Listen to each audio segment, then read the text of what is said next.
એ પણ 3 વાર ચેક કરે. આપણે શેને માટે આટલું બધું માતૃત્વ કોને કહેવાય એવો સવાલ જો કોઈ મને પૂછે તો મારે કહેવું છે કે માતૃત્વ એ છે જે એના બાળકને કાંટા પર ચાલતા શીખવે અને ફૂલ બીજા માટે પાથરતા શીખવે. એ માતૃત્વ છે સાહેબ. બધું અપાવી દેવું, બધું કરાવી દેવું, બધું પહોંચાડ આ તો પછી તમારું છોકરું કરશે શું અને પછી ફરિયાદ કરે, સિગરેટ પીએ છે આમ. પણ એને હવે થ્રિલ જોઈએ છે જિંદગીમાં કશું મેળવવાની. તમે તો બધું આપી દીધું, એને કંઈ મેળવવાનું જ રહ્યું નથી. હવે એ થ્રિલ ક્યાંથી લાવશે? એટલે આવા બધા પ્રયોગો કરે છે. વાહન ઝડપથી ચલાવે છે, સિગરેટ પીએ છે, બિયર પીએ છે. કેમ? કારણ કે હવે કંઈક પ્રયોગ જિંદગી સાથે એને કરવો પડશે. આ આપણા બધાનો પ્રશ્ન છે. આમાં કોઈ એક જણ કે કોઈ એક વ્યક્તિ બહાર નથી. થાળી પૂરી થાય એટલે તાળી મમ્મી આવે. જે કરે એમાં મમ્મી તાળી જ પડે. Very good. બીજાને પણ કે તમને ખબર છે એણે એટલું ફાઇન પેઇન્ટિંગ કર્યું છે, તમે જુઓ તો તમને ખબર પડે કે આમાં ફાઇન કહેવા જેવું કાંઈ છે નહીં. હજી એને ઘણું શીખવાનું છે. સાયકલ શીખી ગયો તો બધાના શીખે જ ભાઈ. એમાં શું શીખવાનું? સાયકલમાં શીખવા જેવું શું છે? હા, 8 વર્ષની ઉંમરે જો એને સાયકલ બનાવતા શીખ્યો હોય તો એમ થાય કે સાયકલ જાતે બનાવી હો સાહેબ, જોરદાર કહેવાય. પણ એવું તો કંઈ કરતા નથી. આ તાળી મમ્મી છે. પછી એક જોરદાર સૌથી છેલ્લી ને સૌથી પહેલી મૂકવી જોઈએ એવી પાળી મમ્મી છે. કમ્પાઉન્ડ વોલ બનાવે, આની અંદર રમ્યા કરતું તારે, ક્યાંય જવાનું નહીં. અને જાય તો તરત મોબાઈલ પર. ક્યાં પહોંચ્યો? નીકળી ગયો ટ્યુશનથી? કેમ 15 મિનિટમાં આવે છે ને આજે તો 35 મિનિટ? અરે ઊભો તો એના ભાઈબંધ સાથે ગપ્પા મારતો યાર, ઊભો રહેવા દો ને થોડી વાર. અહીંયા રોટલી તું નીકળે ને એટલે જ હું રોટલી ચાલુ કરું. કેટલી બધી પત્નીઓ, ઋગ્વેદનો એક અદ્ભુત શ્લોક છે, મને બહુ ગમે છે કે તને 10 પુત્રો થાવ, નવવધુને અપાતો આશીર્વાદ છે કે તને 10 પુત્રો થાવ અને પતિ તારો 11મો પુત્ર બની રહો. કેટલીક પત્નીઓ આને બહુ સિરિયસલી લઈ લે. એમને એમ થાય કે હવે સાસુથી નથી સચવાતો એટલે આ મોટો થઈ ગયેલો બાબો મને સોંપ્યો છે. એકચ્યુઅલી એવું હોતું નથી. એને આવડે છે એને ક્યારે ખાવું, શું. એમને તો કંઈ ખબર જ ના પડે સાહેબ. એને જે ખબર પડે છે ને એ કોઈને નથી પડતી. એને આ ઇમ્પ્રેશન તમારા મનમાં સાચવી રાખી છે, કેટલી મોટી મહેનત છે કે એને ખબર નથી પડતી. તમે હજી એમ માનો છો કે એને ખબર નથી પડતી? આ ઇમ્પ્રેશન જાળવવા માટે ઓછી મહેનત કરે છે. મજાની વાત એ છે કે સ્ત્રીમાં માં છે જ. હમણાં અહીંયા રમતી હતી ક્યારા, એ ઉંમરનું બાળક હોય ને ત્યારથી તમે એને ઢીંગલી આપો ને તો એ બહુ સુંદર રીતે રમે. એને તમારે શીખવવું ન પડે કે માં કેવી રીતે થવું. એ પગથી ન પકડે, આમ જ પકડે. અને તમે એક 12, 2, 3, 4 વર્ષના છોકરાને ઢીંગલી આપી જુઓ, માથું ગોળ ગોળ ફેરવી જુએ, હાથમાં કાતર હોય તો વાળ કાપી નાખે, પગ કાઢે, હાથની જગ્યાએ પગ ભરાવે, પગની અને આમાં કશું સારું કે ખરાબ નથી. આ 2 જુદી પ્રકૃતિ છે. એક એપલ છે, એક નારંગી છે. બેની કોઈ કમ્પેરિઝન જ નથી. બંનેને ઈશ્વરે સુંદર રીતે પ્રકૃતિગત રીતે ભિન્ન બનાવ્યા છે. આપણે પ્રોબ્લેમ શું કર્યો કે આ ભિન્નતાને અસમાનતામાં ફેરવી દીધી. આ જુદાપણું અગત્યનું છે, આ અસમાન નથી. સમાનતાનો અર્થ ભિન્નતામાં એકબીજાનો સ્વીકાર છે. લોકો જુદા છે.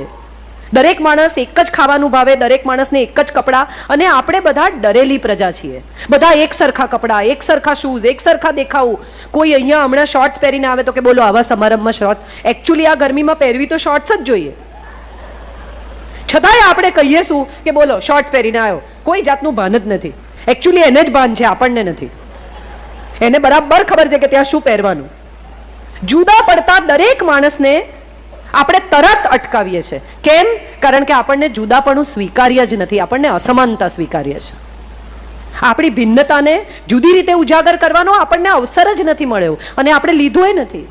એક દ્રૌપદી છે જે રાઈઝ થાય છે રાજ્યસભામાં, કપડાં ખેંચાતા હોય ત્યારે, અને પૂછે છે કે પહેલા જાતને હાર્યા કે મને હાર્યા? લીગલ ક્વેશ્ચન છે. This is a legal question કે જો જાતને જ હારી ગયા હોય તો મને ક્યાં હારવાનો અધિકાર મળે છે? ચાલ અટકી જા દુર્યોધન, તારે આ કપડાં ન ખેંચાય, પૂરું થયું. પણ આ લીગલ ક્વેશ્ચનનો જવાબ કોઈ આપી શકતું નથી. એક સુકન્યા છે જેને પિતા પૂછે છે કે તું આપકર્મી છે કે બાપકર્મી, અને સુકન્યા કહે છે કે હું તો આપકર્મી છું. અને પિતા એને એટલા ઘરડા ઊભા ન થઈ શકે એવા ચ્યવન ઋષિ સાથે લગ્ન કરાવે છે કે લે આપકર્મી છે ને થા. અને આમળાનું વૃક્ષ વાવે છે અશ્વિની કુમારોને બોલાવીને, અને આમળામાંથી ચ્યવન પ્રાશ બનાવે છે જેમાંથી પતિને નવજીવન આપે છે, સંતાનની માં થાય છે અને પિતાના દરબારમાં જઈને ઊભી રહે છે કે જો હું આપકર્મી. આ સુકન્યાની કથા છે. આપણી પાસે આવી કેટલી કથાઓ છે.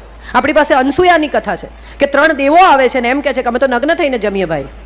ફરી સાધુ વેશે આવે છે. મજા જુઓ સાહેબ, જ્યારે જ્યારે સ્ત્રીને છેતરવાની આવી છે ને ત્યારે ત્યારે સાધુ વેશે આવવાનું સરળ પડ્યું છે. કારણ કે એને ખબર છે કે સ્ત્રી અંધશ્રદ્ધા તરત જ સ્વીકારી લેશે.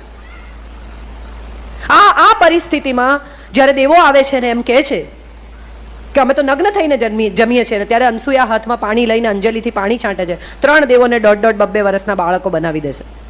આ સ્ત્રીની તાકાત છે સાહેબ. ભગવાનની તાકાત શું છે સમજવું હોય તો વિવેકાનંદને યાદ કરવા પડે. શિકાગોના પ્રવચન પછી એક સુંદર એક્ટ્રેસ એની પાસે આવે છે અને આવીને કહે છે કે સાહેબ આટલી મારી બુદ્ધિ, આટલી તારી બુદ્ધિ, આવું તારું તાકાત, આવી તારી તેજ ને મારી સુંદરતા, આ બે મિક્સ થઈને મને તારા જેવું એક બાળક જોઈએ છે. અને ભગવા પહેરેલો એ યંગ છોકરો એમ કે છે કે તમારે બાળક શું કામ જોઈએ છે, મને તમારું બાળક માનો. આ તાકાત છે સાહેબ ભગવાનની. આ હિંમત છે કહેવાની. આપણે બધા ક્યાંક ને ક્યાંક કશેક ને કશેક વસ્ત્રોથી માણસને જજ કરતા શીખી ગયા છીએ. શું પહેરે છે, કેવી દેખાય છે, એ સ્ત્રી છે. ભીતર શું છે એમાં તો કોઈ પડતું જ નથી. મહેન્દ્રભાઈ, ગાડી ખરીદવા જઈએ તો આપણે શું જોઈને ગાડી ખરીદીએ? બોડી, કલર, ડિઝાઇન, ફેન્સી ગાડી કે એનો હોર્સ પાવર, એના ટાયરની સાઇઝ, એનું મશીન? સ્ત્રી સાથેના સંબંધમાં એનું રૂપ મહત્વનું થઈ ગયું છે, એનું મશીન મહત્વનું નથી રહ્યું. ગાડીની બોડી અગત્યની નથી, એ તો બદલાવી પણ શકાય છે. ફિયાટ પર બી મર્સિડીઝ ફિટ થઈ જાય. બોડીના કેટલાય કામ કરનારા લોકો છે કે જે લોકો તમને કરી આપે ફિયાટના મશીન ઉપર મર્સિડીઝનું બોડી, પણ મશીન તો ફિયાટનું જ રહેશે સાહેબ. એ આપણે ભૂલી ગયા. એક પત્ની પોતાના પતિ માટે 6 અંડરવેર લઈ આવી, એક સરખી, same colour, same size, same design, same brand. એટલે પતિએ જોઈ, કંઈ બોલ્યો નહીં. પછી કહ્યું કે આ આવું હોય, કોઈ જુએ તો કેવું લાગે? એટલે પત્નીએ કહ્યું, કોઈ કોણ? આ સ્ત્રી છે. એક જ સવાલ. હમણાં રહીશભાઈએ કહેલો એક જોક પણ મને બહુ ગમ્યો કે પતિએ મેસેજ કર્યો કે મને એક્સિડન્ટ થયો છે, મારી પાંસળી તૂટી ગઈ છે, લોહી બહુ વહી ગયું છે, 4 ટાંકા લેવા પડ્યા છે, તો સારું થયું કે ટીના ટાઈમસર આવી ને મને હોસ્પિટલ લઈ ગઈ, એટલે હું હવે સેફ છું. એટલે પત્નીએ સામે લખ્યું કે ટીના કોણ છે? આમાં પાંસળી પછી, ટાંકા પછી, લોહી પછી ટીના કોણ? સ્ત્રીનો સૌથી મોટો અને સૌથી મુશ્કેલ જે સમય છે ને એની અસલામતીનો સમય છે. લગભગ તમામ સ્ત્રીને એવું લાગે છે કે એનો પતિ જેને માટે એણે ઘર છોડ્યું, બહાર છોડ્યું, આ કર્યું, ફલાણ, બહાર એટલે બહાર નહીં, પાછા કહેશે કાજલબેને બહાર કીધો, બધું છોડ્યા પછી એ પતિ કોઈ બીજાના પ્રેમમાં પડી જાય તો મારું શું થાય? સવાલ એ છે કે પ્રેમમાં પડી જ જવાનો હશે ને તો તમે એને ગમે એટલો પૂરી રાખશો, એ ક્યાંયથી પણ ગોતી કાઢશે. અને એના જીવનમાં જો બીજી સ્ત્રી નહીં આવવાની હોય એટલી જગ્યા તમે ભરી દીધી હશે ને તો જગતની કોઈ સ્ત્રી એને ચડાવી નહીં શકે. જ્યારે જ્યારે કોઈ ઋષિ તપ કરે ને ત્યારે ઇન્દ્રનું આસન ડોલે. હું ઘણી વાર કહું છું કે ગુજરાતી ભાષામાં બહુ ઇન્દ્રો છે. કોઈ પણ લેખક સારું કામ કરવા માંડે ને એટલે એનું ઇન્દ્રાસન ડોલવા માંડે, તરત જ એને વિશે લખવા માંડે, મેનકાઓ મોકલે, એનું તપ તોડાવે. આ બધે જ થાય છે. સવાલ એ છે કે આવી સ્ત્રીઓ જે મેનકા બનીને આવે છે ને એ શકુંતલાઓ મૂકીને જતી રહે છે, એ જીવનભર રહેતી નથી.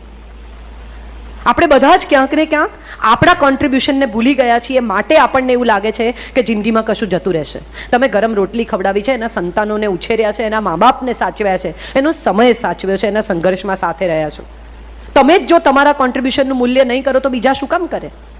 આપણો પ્રોબ્લેમ એ છે કે આપણે જ આપણા કોન્ટ્રીબ્યુશનનું મૂલ્ય નથી કરતા, અને નથી કરતા એટલે અસલામત થઈ જઈએ છીએ.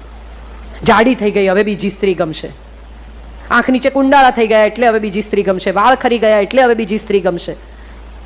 સુંદરતા એ સ્ત્રીત્વ નથી.